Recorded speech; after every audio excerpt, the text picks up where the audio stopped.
We verify the stream. Right. Tap, tap, tap. Everything works. Usually Ted starts cursing right about now. I know. I was trying to come up with a good story to, Although, I mean, Ben got that last week. I did. I got that last week, and I'm enjoying the chat. And I mean, I don't think there's anything wrong with having to have your Diet Coke at 42 degrees and not 43 degrees. Yes. I mean, that's just how I like it, and that's how I expect it to be served to me. I am glad that Mark brought up green M&Ms, because if you're going to talk about being picky about things, you've got to bring up the M&Ms. That's the kind of classic apocryphal story. Not apocryphal, actually. I guess, Erica, we didn't tell you also the part where we just go live on the internet with no no script, no nothing. We're just we just hang out here. Yeah. Let me pull up this show. All right. I'm ready when you guys are. Yeah, I don't see anybody saying that nothing's working, so I think it's working. All right, let's go.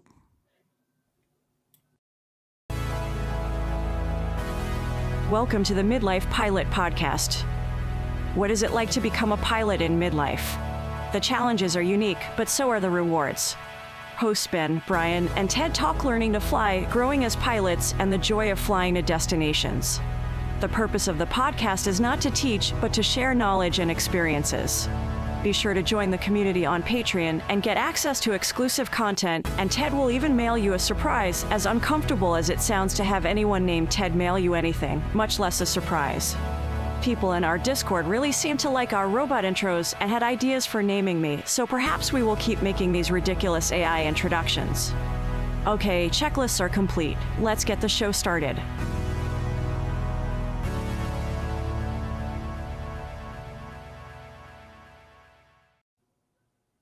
Hello, and welcome to the episode 60 of the Midlife Pilot Podcast.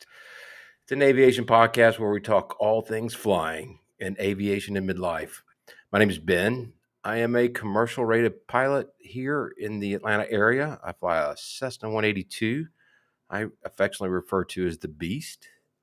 Tonight, as always, we have Brian, a private pilot who is located in the bachelorette party capital of the U.S., also known as Nashville, the White Claw Craw area. He flies a Cherokee 180, and he has named her Lucy. Also tonight, as always, joining us from Portlandia, Ted, our sport pilot extraordinaire, who flies a flight design CTLS that we refer to as the Egg, or as Ted refers to when he's talking on the radio, Charlie Tango Lima Sierra. For this episode, we're happy to have with us Erica Gilbert of AeroSafe. Erica's a CFII based in Central Kentucky, and we're excited to be talking about weather, safety, and a lot more. Before we introduce you all to Erica, we've got our housekeeping things that we'd like to get done. We have some pretty big news to share. So as our folks in the chat know already, we broadcast live on YouTube, usually Tuesday evenings at 8 p.m. Eastern. You can find us at youtube.com/@midlifepilotpodcast. The chat is live and it's open for your questions and your comments and your feedback. We've got a very active chat tonight. It's going very strong. We have some big news tonight, and I'm going to ask my friend Brian, who has had his pants on fire for the last 4 days getting this stuff done and has done an excellent job. But Brian, how you doing?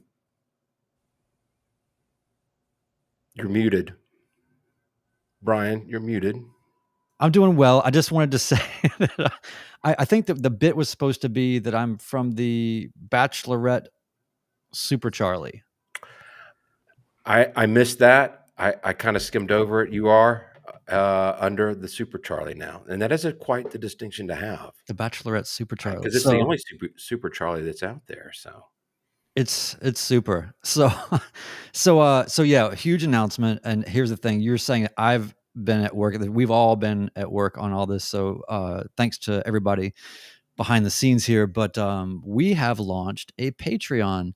And by the way, the AI robot can't say Patreon very well. You'll hear in the future how I've had to lie to it to get it to say it right. But anyway, we have a Patreon, and what that means is we've grown and we have enjoyed that so much, but we had to kind of put some, I don't know, structure around it. And this thing started off so free and so open. It was just Chris and I, and we would just kind of hit the button and launch and go, which is maybe not a whole lot different from what's happening here now, but we just started this thing on a whim. And then now we're 60 episodes in. We've got a really active Discord community that I've learned a lot from and enjoyed a lot. And not only that, we have now, with you guys on board and everything, we have so much more content. We have so many more things that we want to do besides just the audio podcast. We want to do extended interviews, or we have all these extra bits, right? And we thought, where can we start funneling that? And where can we start centralizing a lot of the content that we're creating or wanting to create? Therefore, we created a Patreon. So we launched that, what was it, a day ago? 24 hour, or was it 2 days ago? I think it was. Well, it has been a smash. Thanks everybody for showing up and just absolutely raising your hand and saying that you support what we're doing and you appreciate what we're doing, and giving us license to do more and reasons to do more, which we will. So that's going to be pretty full. Pretty soon, the Patreon will be weekly dispatches of a lot of new things. So we have tiers for everybody. Maybe Ted, you can walk us through. Look, the brain trust of the Midlife Pilot podcast. We really had to put our heads together to figure out, because you can't just have your tier levels have to be. It's kind of like bumper stickers on your car, right? Like you got to have I don't know. You can't just have like a coexist sticker or whatever, right? You got to have all of the things. So Ted, we came up with the tiers. Tell us about. Yeah. Well, for tiers. in Portland, you actually have to have a coexist sticker before you move into town. That's right. It's required. You get a Prius and a coexist sticker when you come across the border. Yeah, we have 4 tiers. We spent time working on. We had a lot of fun with them and working up through the price levels. It's Landomatic, Cessna 172, Hershey Bar, Beast Stole, it's for Ben, and Caps Available for our Cirrus friends. And we wanted to give enough levels that people could support us at whatever they felt supporting us at, and not have a lot of extra goodies in each level, just enough to make it worth it. And yeah, we have a lot. I'm going to run through the list in just a second here. But Todd said it best. Captain Todd, he said it. This is great. You're moving to Patreon because I could never figure out Spotify. Not the only person who said that. There were other people that were like, how do I do this? And canceling Spotify would have been a lot of work too. So that was our old means of support, was through Spotify. So now we used to just say you could support us for 99 cents a month, 1 quarter per episode. But now you can still do $1 though. Yeah, and the link to support us is down in the doobly-doo in the podcast description when you're listening to this. It's a little bit easier to get to, and the real key is when you sign up for that, make sure to go into your settings, which is Patreon settings, connected apps, and that's where you link it to Discord. So there's kind of that extra step of linking your Discord thing in there. So we've made it a slightly more complex thing just for everybody. Yes. All right. Yes. Well, so there you go. We're here to serve. Yeah. So that should help. And yes, it's another new thing to figure out. And if you have any questions with it, you can always hit us up at midlifepilotpodcast@gmail.com. And we're all new to this too, so don't worry about it. Well done. Absolutely. And thanks to them. And probably should give a shout out to One Dull Geek, who was instrumental in helping us get this done. So to One Dull Geek, thank you very, very much for all the work you put into it. Yeah. I think we should get started. We have a guest with us tonight that we've made wait for a little bit, and would really like to kick it off. Our topic tonight is aviation weather refresh.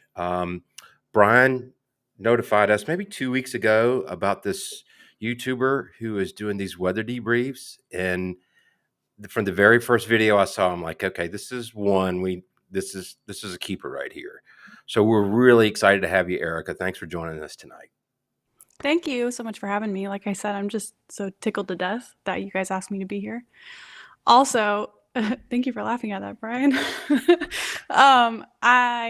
I really admire what you guys are doing here, and I kind of chatted about it on the Discord a little bit, and Brian and I spoke about it last week. But community is so incredibly important, and I think there's so many barriers to entry for aviation that it can feel very isolated. So to be here and be a part of this community that you guys have is really awesome. So thank you. That's great. So, and I'll speak for myself in this. Pilots are generally weakest in the weather theory, weather safety, and you started a channel to help this problem. And I really like how you approach it. I'm fascinated with weather theory and I like to watch it a lot, but I don't feel like I've been flying for 6 years now, and I don't feel like I am much better at it than I was when I first started until I started watching one of your videos, because you're able to tie the service analysis chart to actually what's going on. And I wanted to, maybe if you could tell us a little bit about how all that got started. Yeah, that's thank you. First of all, it's really great to know that, you guys know how much effort it takes to put out something that people want to watch, and then beyond that, something that's actually valuable, because there's a lot of crap out there, right? Agreed. Yeah. I think so I went to the National Association of Flight Instructors inaugural summit this past October, and we talked a lot. There was a lot of conversation because it was very fresh about that accident in Western Kentucky between Bowling Green and Owensboro, with the instructor who just made flagrant decisions that resulted in the death of himself and his student. I don't even feel comfortable calling that an accident, because it almost seems like there was nothing accidental about it. And there was a lot of conversation about how accessibility to weather information has never been better. I lay in bed each morning and get a weather briefing before I even start my day. Yet, weather is still a huge causal or contributing factor for general aviation accidents. And I wanted to provide something that was very useful for pilots, something that could change lives, save lives. And there's a lot of people that are doing the private pilot ground course, and they're doing it super well. Like Flight Insight, he does an incredible job with his videos. So there was no need to do that, and put that together with the lack of weather knowledge, which is a systemic problem. And you probably have issues with that because your instructors had issues with that, and their instructors had issues with that. And I wouldn't even consider myself to be especially qualified to do it, other than a persistent curiosity and a desire to know how things work. And then the teacher in me wants to share that information. So that's how it got started. Brian, I'm going to hand it off to you, but for me, the channel feels like how has nobody done this yet? And I'm really happy that you're doing it, but it just seems like something, as Brian pointed out, that there is no absolute person that's going to say, yeah, I've got a total grip on weather and I don't worry about it at all. Brian, I believe you wanted to ask something. Oh, I have a lot of questions. Yeah. So many questions.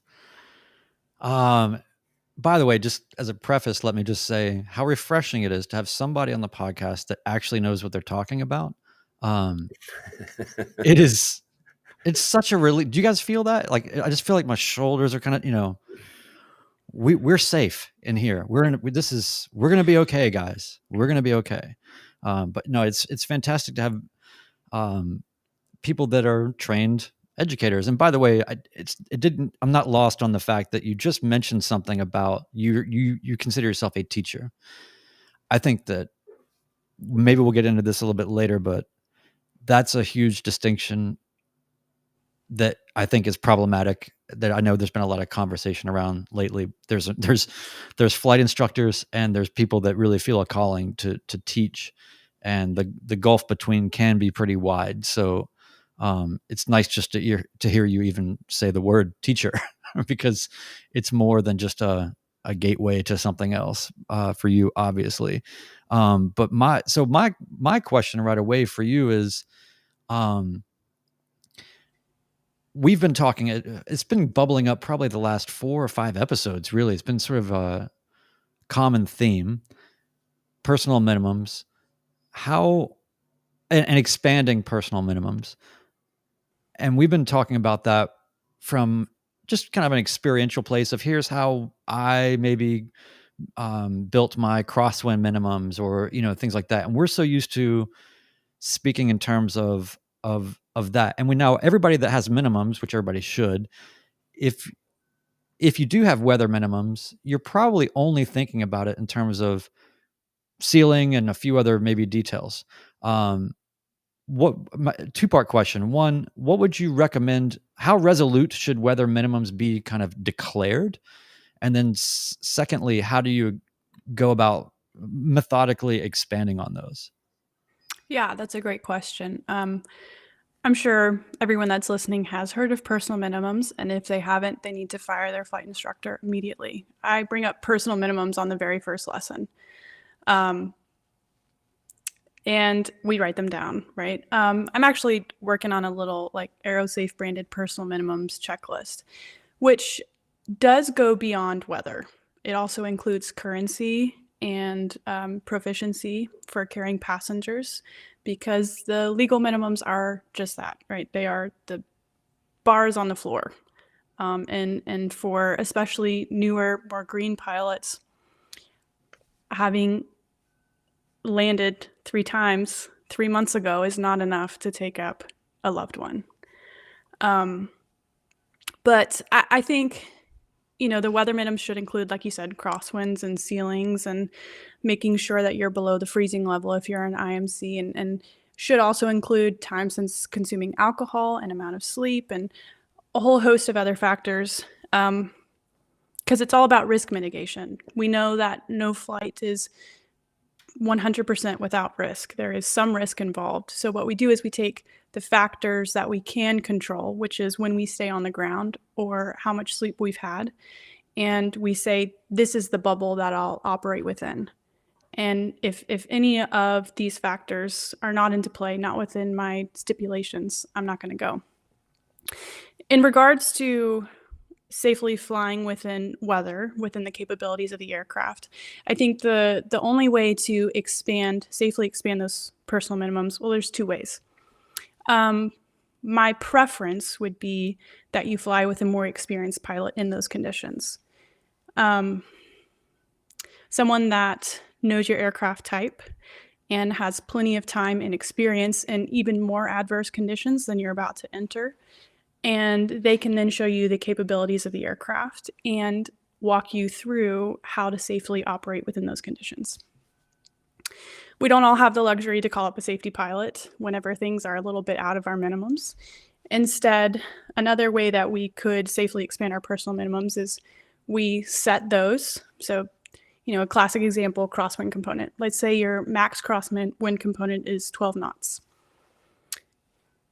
So if you're able to safely meet what the standards are for a safe landing, which is on center line, longitudinal axis aligned, at an appropriate pitch attitude that you land on the mains and protect the nose wheel, you can maintain all of those standards with a 10, 11, 12 knot crosswind, no problem. Then you can sit down with your CFI and say, hey, this is no problem for me. I'm ready to expand it. Personal minimum should be somewhat of a contract where you have accountability to yourself and someone else. So if they see on FlightAware, hey, you're flying in 17 knot crosswinds, they know what you've said is your personal minimums and they can call you out. That accountability piece is important. Yes. And not to cut you off here, but I just wanted to say that one of the coolest things about our Discord is that has been a place where people have been publishing their minimums to each other in the chat and in the conversations for that exact reason, for the accountability. And by the way, another feature of the Discord that's kind of a trip. I don't know how Ted did it. It involves a Raspberry Pi and some sort of I don't know, like 40 Pop-Tarts or whatever you have to do to kind of get to that sugar state or whatever it is. But we have our what's it called? Radar contact, is it called in the Discord? Or yeah, it says radar contact. Creeperbot. It's Creeperbot. So Ted is, if anybody that joins the Discord, if you want, you can submit your tail number to Ted, and he puts it in the script that then it notifies. It says in the Discord where that you're flying, and you can actually watch each other go fly around and what you're doing. So we have basically twofold: one, the place to put your minimums to be accountable, and two, like you said, we can watch you fly and see what you're flying in. So so that's really great. And for instance, Erica, I sent you my minimums. Now they have grown and changed and become a lot more verbose since I started. But I'll just put myself out there as an example. I'm assuming you looked at them. But if, in a general sense, did you feel like, wow, I saw a few things that were missing, or that I wouldn't say that that's a good idea? Because I did put a few things in there. And this is another thing we've been talking about with respect to personal minimums, is there's a gray area sometimes. Everything is not black and white. We do the minimums to try to relieve ourselves of those gray areas, but it's impossible to account for everything. So I have done some things like saying, if I'm going to fly under a ceiling that's below my minimums, it only can be this low and for this far, with trending conditions towards the better, or things like that. Like, I'm not getting into long form scud running, but I am willing to say, okay, I'll accept a 3,000 foot ceiling if it's going to be for, whatever it is, 15 miles, and everything in the area is trending in the right direction. What do you say to that as an example of addressing the gray areas of minimums, and what do you think could be done better there? Yeah, that's a great question. I think minimums should build in an inherent margin in case things trend worse. Now, you shouldn't take off right at minimums thinking, oh, there's margin there, right? It's the margin should be somewhat built in. In terms of your personal minimums, I think one of the things that you are missing there is the human factors part of it, the I'm safe stuff, and the currency things. Great input. Yeah. So, how many landings have you had? When's the last time you practiced stall recoveries, steep turns, all of those aircraft performance maneuvers that we tend to forget about once we get our certificate, and then we remember close to our flight review, oh my gosh, when's the last time I did that? Did I disappoint you? No. Okay. No, Right. a lot of people forget that one because they think that personal minimums should only be weather related. I think when you're making go or no-go decisions, that's really when you need to consider the trend. But if weather is right on the line of your minimums, I would be very, very mindful about how the weather is trending. I'd want to be absolute certain. And then, like you said earlier, I'd want to be sure that I have plenty of outs. You don't want to back yourself into a corner, of course. Yeah, I actually had a discussion with a little bit of a brain trust last night of people that for a weather situation where I was on the ground, and I really had some temptation about some of my options, and I didn't do it, and so instead I got a bunch of people together and said, how bad of an idea would this have been? And it is one of the things that I worry, not as a 20 or 120 hour pilot, but as the hours start racking up, of that normalization of deviance of, well, sure, I'm just going to go do pattern work, or, they're 2,000 feet. I know I can make it out. And depending on where you live, that may be okay. It may not be, but, and so it's that expanding your minimums, and then how that turns into that taking more risk than you would otherwise. Is that, yeah? How do you see that as kind of post student to a flying pilot sort of thing? Right. Well, to Brian's point earlier, I'm personally am not in the position as an instructor where I'm trying to build time. I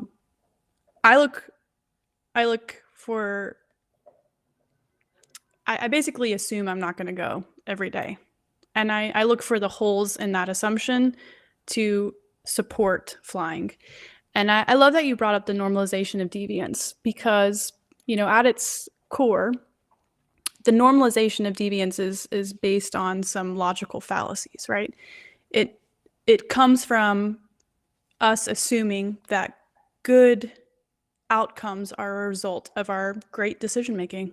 I made a good decision, that's why things turned out okay, which is not the truth. We can make terrible decisions that turn out okay. We just, happen to luck out, or things weren't, I don't know, they didn't turn out to be as bad as they should have been, truthfully. So the normalization of deviance is very, very mindful. We need to be very mindful of that. And I think, you guys had a podcast episode recently about the debriefing. Was that last week? Yes, it was. Okay. We don't know. I don't know. Super important to debrief, to have that mindset of, okay, I'm okay. I'm on the ground now. Is that a result of my good decisions, or is that a result of me getting lucky? And that's how we can combat those things. So I love that you had that experience and you briefed it with other people who, maybe they were more knowledgeable, maybe they had a little bit more experience, and were able to provide some insight. But the Erica, normalization I was of on that deviance. call, but I was not the more knowledgeable one. I just wanted that to the record. There was a CFI or two CFIs on the call, so Yeah. just wanted to make sure we knew that. I was not the smarter one. One of the things that I have seen recently, I wish I could remember where I had seen this, but it was saying that the real problem isn't the kind of the incidents that you get into. It's the near misses that you succeed, or that nothing happens, and all of a sudden it's like, well, I can make that risk. It can be a huge risk, but now you've said, well, this is something I can get away with, and you continue to do it. And that, I think, is the reason for debriefing, is kind of writing down the things that you're lucky to have gotten away with, or that the mistakes that you made that didn't turn out to be any more serious. And I don't know, those are the things that always scare me. Yeah, which it's important to be mindful of that and bring in that collective knowledge to help you with the debrief. Nathan Ballard asks in the chat, whether sneaky, we have all likely gotten into something unexpected or sketchy. Any good weather sketchy stories from any of the four of you that we can learn from? I had one come to mind. It was kind of sketchy, but it wasn't. I had gotten with some college buddies I hadn't seen in many years. One of them had a place down on the Florida Panhandle.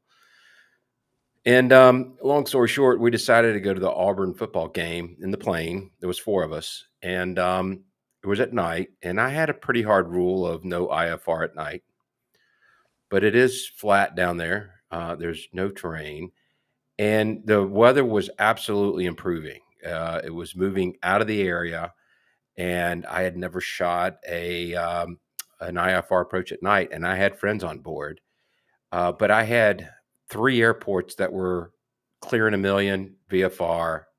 I figured I could go missed, and it worked out great. By the time we got to the field, it was marginal. The ceilings were at 1900. I couldn't even log it as an approach because there were no clouds inside the final approach fix. But I didn't show it to my friends, but I was very nervous about taking that flight, but I also thought this is an opportunity to expand my personal minimums, although I shouldn't have done it with people that I like in the airplane with me. So I kind of kicked myself about that, and it worked out.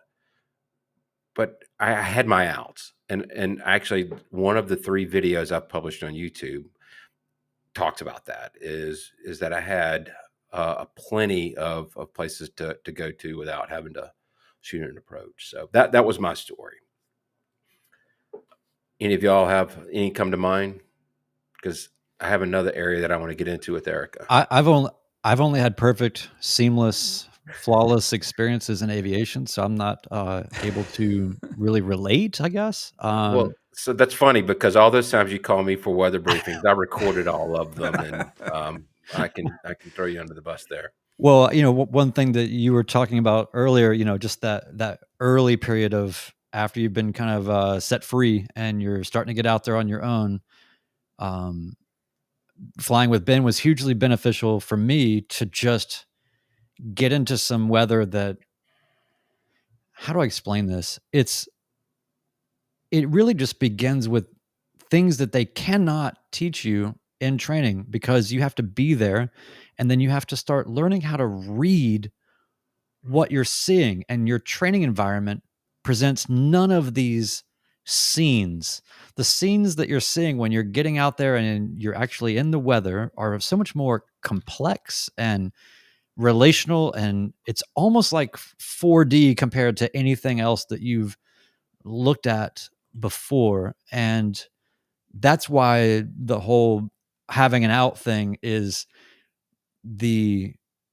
that's what tethers you to the potential of delving deeper, but just knowing that you've got that handhold. Because I definitely had a lot of experiences where when I was first getting out there, in that first 100 hours after private pilot, first 150 hours, where I'm just realizing I've not, and these would probably be pretty benign things to you, Ben, or a lot of people that are maybe more experienced.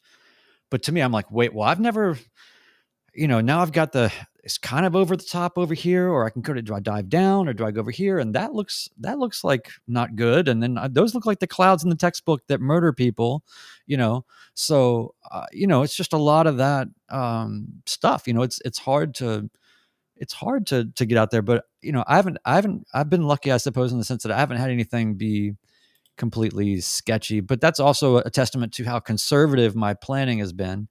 And the times where I probably could have pushed it, I was calling Ben from Shreveport, Louisiana, from a hotel that I did not need to be in, with a rental plane that was hours from home, with the owner that was not happy that I had the plane, and he was thinking about flying to come get the plane and send me packing or what. Like, there was a lot of weird pressure to that situation, but I did the right thing, even though in reality, Ben, that situation now, I would have gone out under those marginal conditions for 10 miles and then been fine. But at that stage, that That's was right. just not what I needed to do. And you were very helpful. So it's very important to have people that you trust. And ultimately, now everybody has Erica's email address and knows how to find her. And so just if you ever have an aviation related question, you just contact Erica. Now it's all solved. Yeah. It's you're the new 1-800 weather brief. Phone a friend, weather You're edition. welcome. Yeah. So Michael Gillette put in the comments, I'll summarize it. I think that it's fairly common where we know the difference between official and unofficial sources of weather data. And it's pretty easy an hour before a flight or 6 hours before a flight to have a pretty safe viewpoint on what your weather source is, that the flying's good. What do you use for 3 days out or 5 days out? Or I'd say 7 or 10, but you're in Kentucky. I think there's lots of areas of the country where 7 to 10 days you don't count on it no matter what. But anyway. Yeah, you know what? I usually don't even look a week out because it's so subject to change. And I have never had a flight that was so important that I was willing to risk the safety of the flight. Yeah, I might look at like the weather app on my phone just to kind of get an idea. But there's so many different models that they use for forecasting that it's really a toss one way or another until you're like 3 or 4 days out. And then I start, 2 days out, I start looking at those FAA approved sources of weather. And even then, past 24 hours, the models kind of skew all sorts of ways. So, it can kind of give you an idea. And especially if there's 2, 3, 4 days of, like a high pressure system that's predicted to be in there and be nice. That's gives you a better indication. But this time of year when those systems are just moving in and out so fast, it's like a week out. I don't really bother. So I find your YouTube channel fascinating for this reason. It's a real choice to say, I'm going to report on the broad scheme of the weather and then show different deep dives in different regions. And you're doing it not just as a teaching tool, you're doing it for, it's reporting, right? I mean, you're saying, here's actually what next week is going to look like more broadly or whatever. You're sort of inadvertently becoming a synthesis tool for a lot of these weather sources and putting it all together. I want to make sure we get some good time in real quick about just your YouTube channel and make sure that people get there, and we'll make sure that the link for it is in the show notes and all of that. But I just wanted to turn the corner real quick. I think it's really fascinating that anybody that turns a corner and says, I want to take an instructor generally is in a one-to-one learning and teaching situation. And anybody that makes the turn to go to a one-to-many has to not only know what they're talking about, hopefully, but also it's just a real conscious decision to kind of put yourself out there and reach out in that way. And, it is a particular vulnerability in a way, right? And you're trying to learn how to edit, and you're doing a great job, and you're putting all that stuff together. I mean, no, it's really great. So how has it been starting out in this kind of one-to-many mode? Well, it's really interesting. It's something that I've been thinking about for a very long time. And, I kind of wanted to like have all the pieces together before I started it. And then I was like, whatever, it's not going to be perfect. It's never going to be perfect. I'm just going to start. I feel like there's a need, and I'm going to try and fill it. And I love that you mentioned vulnerability. If we can kind of sidestep with that, I think vulnerability is so important with anything that we do, especially in flight training. And, to kind of bring that back to your audience, if you really want to learn something, you have to put yourself in a position to be willing to fail. And for anyone listening that might have an instructor that they don't really vibe with, or they're trying to find a flight instructor, if your instructor is not giving you the situation or the environment in which you feel okay admitting your mistakes, and they provide you constructive feedback without going crazy, you need to find a new instructor, because that vulnerability piece is really, really important. They shouldn't disparage you in front of other students. And I've seen that, and it's really terrible. But anyway, that wasn't what the question was about. No, it's good to talk about, though. I think that a lot of vulnerability people. piece, and Wendell Geek put in the comments, and he's disclaimed himself, but I also want to make sure it's clear. There's somebody, one of these hosts has a creative manifesto, which is nobody cares. Create like nobody cares. We care about what you're putting out there, but that vulnerability that you speak of is you've kind of adopt the nope. I'm going to put it out there whether anybody cares or not. So, I wanted to switch gears if I could, and let's talk a little bit about IFR. Brian kind of touched on it a little bit. I'm curious if you've been doing this and you've been watching this long enough, and I know it's going to be different from region to region. We've been having a chat on the Discord how hard it is to maintain IFR proficiency and staying legal. Is there a better time of the year for IFR? I mean, what have you seen as far as timing goes, and do you have any suggestions of places that are better than others? I guess I know the West Coast is going to have the fog, which I get that, but like the Southeast here, it can be a little challenging. It absolutely is. And, I'm in the fortunate position that I do this for work. So I'm in it every day. I think, and on the Discord, Nathan mentioned like a Redbird simulator, a flight training device. Now, if you have accessibility to a flight training device, that is fabulous. If there's a flight school near you or, an independent instructor, be sure before you go and do that they have an LOA from the FAA that allows you to log it, because you can't just log any simulator time. But that's a really great way to do it. And the simulators are wonderful because you can simulate failures like they really happen. So for example, in your training and on your check ride, they're going to slap a couple of sticky notes over your primary instruments, right? Your attitude indicator and your heading indicator. And they're going to go, oh, your vacuum pump just failed. What are you going to do? In real life, the suction is lost a little bit more slowly than that. And you're going to be following that attitude indicator, and it's going to be total disconnect from the rest of your instruments. And you might get into a very unusual attitude before you can recover. So simulators are great for that because the instructor can just turn off the vacuum instruments, and you get to experience that actual process of determining what's failed and disregarding that information and proceeding forward. To meet the legal minimums, you just need one approach a month. But what kills pilots in IMC is not flying approaches. It's getting into an unusual attitude and recovering from that. So the approaches are important, but for actual proficiency, practicing unusual attitude recoveries is important. In terms of maintaining that currency, I was thinking about this before we got on. The safety pilots are great as long as they know what they're doing. If you have a safety pilot who's, a 70-hour private pilot, they're fulfilling that safety pilot requirement, but that's where we go back to having a more experienced pilot in the plane is really important.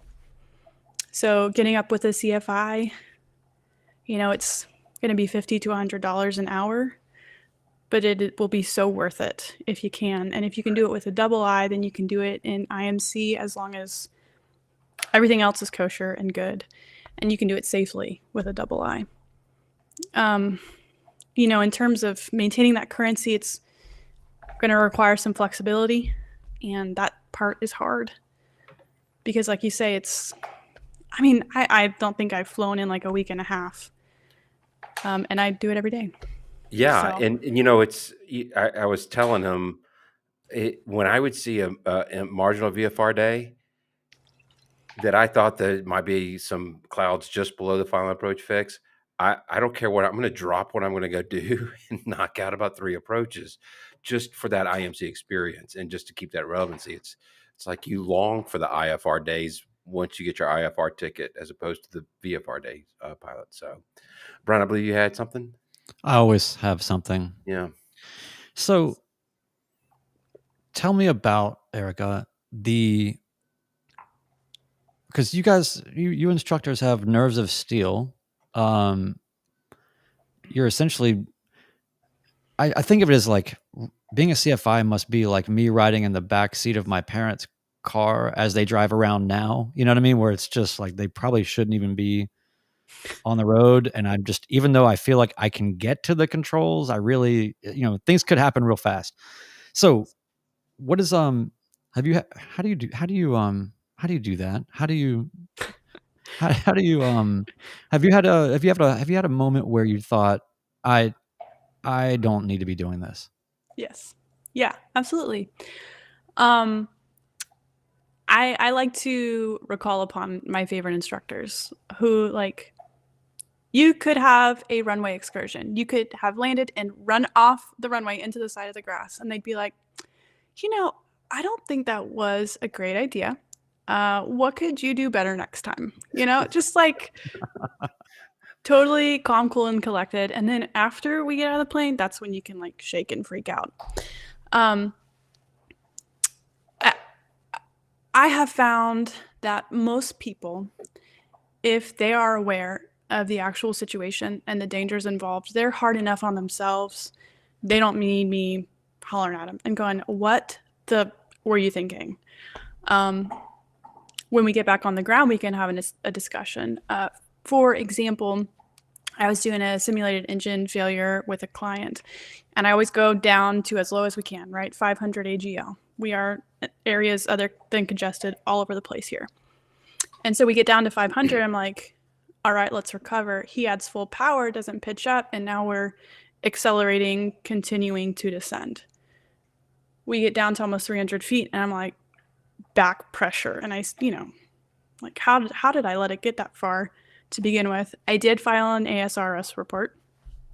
So there's that. But, and then we debriefed it very heavily afterwards. Like, hey, where were you? What were you thinking? That was a really big deal. We very clearly, went against a regulation here. But again,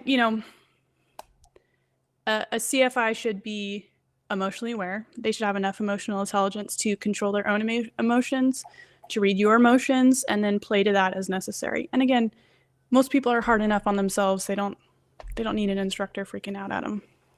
That's true. And that's one of the things I wanted to ask you as we kind of start to move towards wrapping this up. But obviously we are the Midlife Pilot Podcast. Most of us have taken this on in midlife. And the thing that we always talk about is that we're not used to not being good at things. We're used to being good at things at this stage in our lives, and we're not used to being hapless, right? Especially when our lives are on the line. But what has been your experience with, training folks that aren't, spring chickens? Yeah. Again, I listened to that episode with Nathan Ballard, and I think he's here in the chat as well. And, he hit the nail on the head. I think that people who have a little bit of discretionary income and they're older, they're well enough in their careers that they're doing what they're good at. Anything that, like you said, that they've not been successful at, they've kind of put down and go, okay, I don't think that's for me. And this is a goal and a passion and a dream for so many people. And I think a lot don't realize just how much it takes going into it. But he said it exactly right, where the midlifers, the adult learners, they are typically incredibly motivated. They show up prepared for every lesson. Where there is a little bit of lag is the kinesthetic, spatial relation, reaction time, the physiological stuff. Dr. Victor Vogel talks a lot about this when he gives his seminar about doing a flight review for older pilots. And I've seen him give that a couple of times, and I've talked to him about it. And it's really, really great. And I think if you listen to that and you put that into perspective of we all age, macular degeneration affects us, going from being focused on something close to something far, that gets more difficult as we age. So, like in instrument training, if you're on that visual phase of the approach, not only are you coming out of being focused on the panel, and so you might have a little bit of spatial disorientation. Now you're coming up and everything's blurry. I get that a little bit. It can be difficult. So the physical effects and the way that can slow us down, that's what I see with adult learners. Is there hope for us? Well, I read, so one of the guys in your chat just said that he got his certificate like at 72. So absolutely. Yeah. No, we've got some, man. I mean, I was just watching that Flight Shops video where the aerobatic instructor is 90 years old. I mean, in Harvard, in yeah. a plane that's very hard to fly, and he was just handling it like it was nobody's business. It was awesome. Yeah. Also, I want to say the fellow that's on the Discord, that's 72. I hope that's midlife for us all. Amen to that. Yeah. So we got to get into, we're going to skip feedback because the one we really wanted to read tonight is a little long and we got to save time. But Ben, maybe you can take us through this big event that we have coming up. Remind people. April 26th through the 28th. We have our Nashville fly-in. We want everybody to join us that can. The Midlife Pilot Compound is sold out, but there are a lot of other options out there for you. Hotels, maybe Airbnbs. We're going to be very close to John Toon. That's Juliet Whiskey November Airport for the ICAO code. We have it'll be in the show notes, but we do have a website set up for this. If you're interested in coming, it would be really nice to know. Try to get a head count. Don't forget, we've announced it several times tonight, but you can join us on Patreon at patreon.com/midlifepilotpodcast. We have a merch store. It'll be linked in the show notes, the doobly-doos. And the next week, episode 61, we're going to talk about ways to build your confidence as a newer pilot. Erica, I feel like we should just have you on a lot more, because it just feels great to have somebody on board that actually knows what they're saying. We are speculating, you are declaring, and it's so nice. I know that you're saying you're not what do you call it, omniscient, but we're going to treat you as if you are. You have an open invitation. We have more viewers tonight than I think I've ever seen us have. It's been great having you on. We appreciate you being here. Yeah, and before we head out, wondering if you've got plans for videos coming up, Erica. Yeah, thank you for asking. I do have video about personal minimums that's going to cover a lot of what we talked about, establishing personal minimums and expanding personal minimums. I also have an interview with Jeffrey Arnold, who's the Director of Innovation and Outreach at Leidos. And I'm also going to be interviewing the Louisville Regional Chief Meteorologist at the National Weather Service. He was a flight meteorologist. He flew into hurricanes in the Air Force, which, I'm really excited about his stories. That's going to be awesome. But so yeah, stay tuned. Some cool stuff coming out. I will absolutely be watching for that. Anything else, guys, for the good of the order? Erica, we typically, now that you're a member of our Discord, we do an after chat in the Discord. So if people are here now and want to migrate there, again, another great reason to be on the Patreon. But if you have a minute, it'd be great to have a little bit more time with you. But if you got to go, we totally understand. But we just want to let you know that we're going to be there, and we hope that you are. But really, thanks a lot for everything. I like I said, it's clear that your mission is about safety, and it's just it's nice helping people. Yeah, you're helping people. You're helping people with 1,000 hours. You're helping people with 20 hours, and I think it's awesome. So we'll be spreading the word. Thank you so much, you guys. I really appreciate it. Absolutely. So until next week, that's a wrap for episode 60 of the Midlife Pilot Podcast. We look forward to hanging out with you guys next week. Good night, everybody.